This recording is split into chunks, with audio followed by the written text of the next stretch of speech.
Aujourd'hui, je vais parler avec les pasteurs.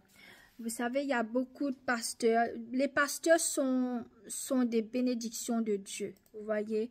Et non, ce qui se passe, c'est que Dieu a élevé des pasteurs pour qu'ils prennent soin de son brebis, c'est-à-dire les congrégations, les sœurs, les frères. Mais il y a beaucoup de bons pasteurs, des pasteurs qui sont des grands men of God, vous voyez, des pasteurs qui sont vraiment, vraiment bons dans la présence de Dieu. Mais il y a des pasteurs qui aiment humilier la congrégation, qui est jalouse de leur propre pasteur et de leur congrégation, qui disent qu'ils ne sont pas disciplinés, qui critiquent la congrégation. Il y a des pasteurs qui font tant de mal à quelqu'un ou des gens dans l'église que les personnes doivent quitter l'église et partir. Ils blessent les chrétiens. Alors, les pasteurs qui sont comme ça, il y a un grand jugement contre vous. Parce que moi-même, j'ai dû quitter l'église. Pourquoi? Parce que j'ai fait tout. J'ai aidé le pasteur, on a grandi l'église, j'ai fait beaucoup de choses pour l'église. Mais là, quand il voit que c'est-à-dire le cadeau que Dieu m'a donné est très grand, à ce moment-là, il commence à être jaloux. Il m'a même poussé. Il a fait tout pour que je quitte l'église. Il a même fait pleurer des congrégations. Alors, les pasteurs qui font quitter les chrétiens pleurer, quitter l'église, quitter Dieu, il y a un grand jugement contre vous. Un grand jugement contre vous. Si vous ne changez pas, vous allez rater l'enlèvement. Vous allez rater votre paradis. Alors, c'est un message pour les pasteurs de Dieu, c'est un warning pour vous. Si vous n'allez pas changer, il y a un grand jugement contre vous. Vous, les pasteurs qui êtes supposés d'être douces avec les brebis, oui, corrigez les brebis, disciplinez, mais aussi ne pas les faire souffrir et au point de les faire quitter, qu'ils quittent l'église. Alors, il y a un pasteur que je suis partie raconter ce qui s'est passé. Alors, le pasteur me dit, il va falloir que tu demandes pardon au pasteur parce que il peut te donner des malédictions. Mais moi, je lui dis, je ne peux pas demander pardon parce que j'ai rien fait. Vous comprenez? Vu qu'il a vu que j'étais en train de grandir dans le ministère, il a commencé à avoir son ego parce que je suis une dame. Et il a commencé à dire des choses pour que je dois quitter l'église et partir. Il était jaloux. Il y a des pasteurs qui sont jaloux des autres pasteurs parce que Dieu est en train d'élever d'élever dans un autre niveau. Il y a des pasteurs qui sont jaloux de leur congrégation parce que Dieu est en train d'élever quelqu'un dans la congrégation qui s'humilie devant Dieu.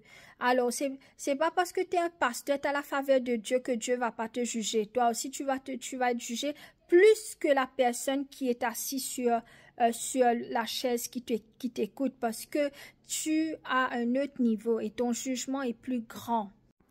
Alors, il y a des personnes, quand les pasteurs ou les chrétiens les ont blessés, ils disent quel type de Dieu c'est. Non, c'est pas Dieu qui t'a blessé. C'est pas le Père, le Fils, le Saint-Esprit qui t'a blessé. Dieu est Dieu. Mais les humains, même les pasteurs, même les chrétiens sont des humains. Ils commettent des fautes. Ils commettent des péchés. Alors, même si tu quittes l'église, continue de prier à ton Dieu. Ton Dieu va te montrer le chemin. Continue de jeûner et de prier au Père, au Fils et au Saint-Esprit. Ne blâme pas Dieu pour les fautes que les humains commettent, même les pasteurs. Les pasteurs, écoutez-moi. Si vous ne faites pas ce que Dieu vous dit, définitivement, il y aura un clash dans l'église. Et si vous ne faites pas les bonnes choses, Dieu va vous juger. Et même les congrégations ont le droit de vous dire que c'est pas bon. C'est pas parce qu'on vous respecte que vous avez le droit de faire ce que vous voulez. Alors les pasteurs, on va pas partir sur tes mots. On va partir avec le mot de Dieu. On va écouter Dieu, pas toi. On va t'écouter, mais si tu fais pas les choses droites, on peut pas t'écouter. On doit écouter Dieu, la parole de Dieu. Alors les pasteurs qui parlent comme ils veulent là. Il y a un grand jugement contre vous. Les pasteurs qui blessent la congrégation, qui blessent les personnes dans des églises et les personnes doivent quitter l'église. Il y a un grand jugement contre vous. prenez garde. Alors, les pasteurs qui mentent, les pasteurs qui font des adultères, commettent des adultères, les pasteurs qui prennent la gloire de Dieu pour eux, tout est inclus dedans. Vous aurez un grand jugement. Alors, il y a beaucoup de pasteurs qui sont en train de jouer avec les travaux de Dieu. Alors, faites attention. Dieu va se décider contre vous. Bon, beaucoup de gens vont dire, qui es-tu? Tu es en train de parler avec les pasteurs comme ça. Va demander Dieu qui je suis. Il va te dire. Alors, les pasteurs qui travaillent pour le monde, qui ne fait pas ce que Dieu est en train de vous dire, repentez. Est-ce que c'est le temps pour qu'un chrétien vous dise de vous repentir? Au contraire, c'est vous qui devriez aller sauver les âmes pour Dieu. C'est pas l'heure. Et c'est pas pour tous les pasteurs. Il y a des pasteurs qui sont vraiment dans the will of God. Ils sont vraiment dans la corité avec Dieu. C'est pas pour eux. Dieu vous bénit. Alors, les pasteurs, vous donnez une mauvaise image à Dieu, le Père, le Fils et le Saint-Esprit, par votre attitude. Comment vous faites les gens de votre église quitter l'église et partir. Vous faites Dieu avoir une mauvaise image. Tout comme Satan.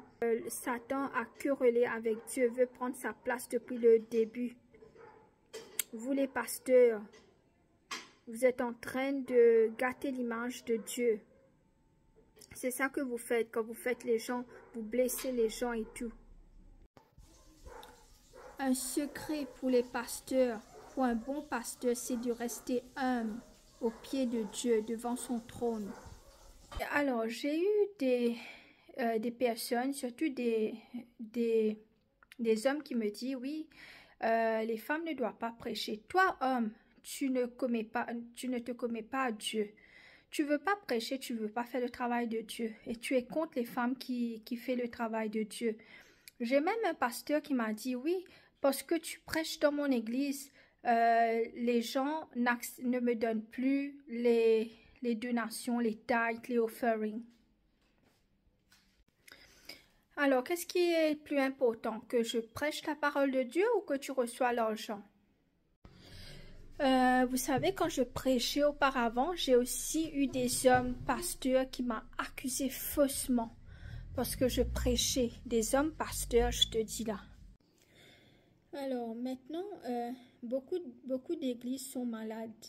Les pasteurs sont comme un médecin. Si le médecin n'est pas expériencé, n'a pas d'expérience, les personnes vont mourir. Alors, un pasteur, s'il ne se consacre pas avec Dieu, il ne demande pas ce que Dieu veut, il va perdre les brebis. Tu comprends? Et si le pasteur ne peut pas faire le travail correctement, définitivement, les gens vont partir. Mais maintenant, les églises sont malades. Les pasteurs ne se consacrent pas. Pas tous les pasteurs. Il y en a. Et à ce moment-là, si tu veux aussi ouvrir une église, il va falloir que tu demandes Dieu si tu dois ouvrir l'église. Ne pas ouvrir l'église, c'est quand tu veux, tu refermes l'église. Quand tu veux, tu ouvres l'église. Comme ça, on va perdre des âmes. Tu vois, il y a des gens qui vont partir et dire qu'est-ce qui se passe, l'église est fermée. Alors, un pasteur ne peut pas se décider quand il veut fermer l'église, quand il veut ouvrir l'église. Ça, non, c'est pas à vous de décider ça. Il y avait un pasteur qui me dit qu'il va fermer une église. J'ai dit de ne pas fermer l'église.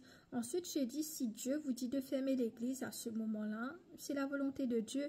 Il me dit non, Dieu ne m'a pas dit de fermer l'église, c'est moi qui décide de fermer l'église. Mais qui es-tu de décider quand tu vas fermer l'église, quand tu vas laisser l'église ouverte? Vous savez, j'étais même partie dans une église à 4 bonnes un jour. Et moi, je ne dis pas aux personnes que je suis pasteur. J'aime rentrer observer. Et là, je me suis assis devant. Et là, la personne, une dame et un homme, très fiers, tu sais, les trucs, personnes qui sont fières, tu vois.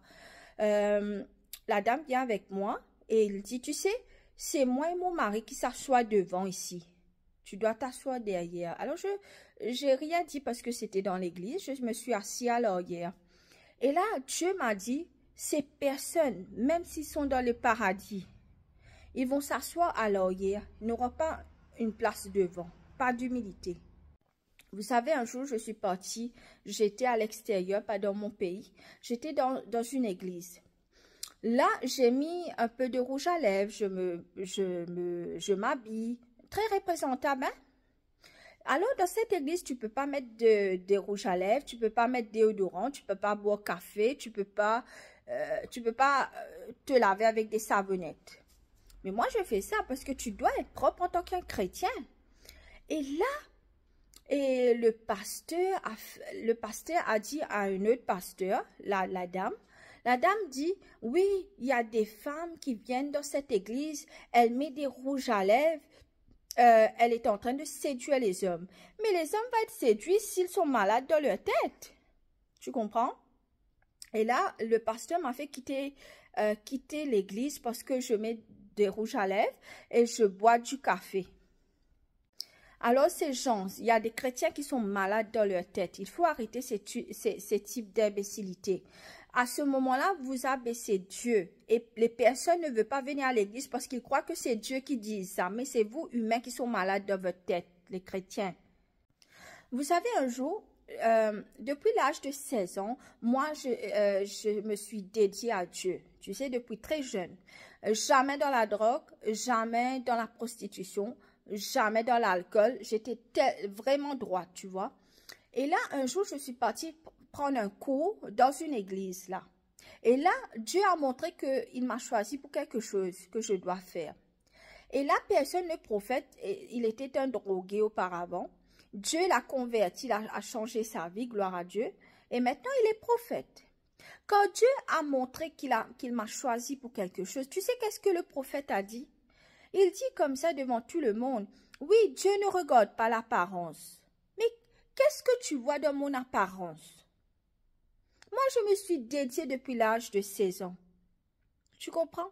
Il y a des gens dans l'église qui n'aiment pas que Dieu élève quelqu'un qui s'assoit dans l'église pour devenir ce qu'il doit venir. Et Dieu va retirer votre pouvoir, votre anointing qu'il vous a donné. Tu sais quoi?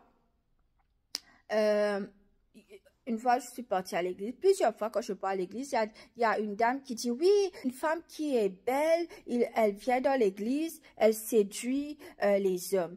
Alors, quand tu es une chrétienne, tu peux pas être belle?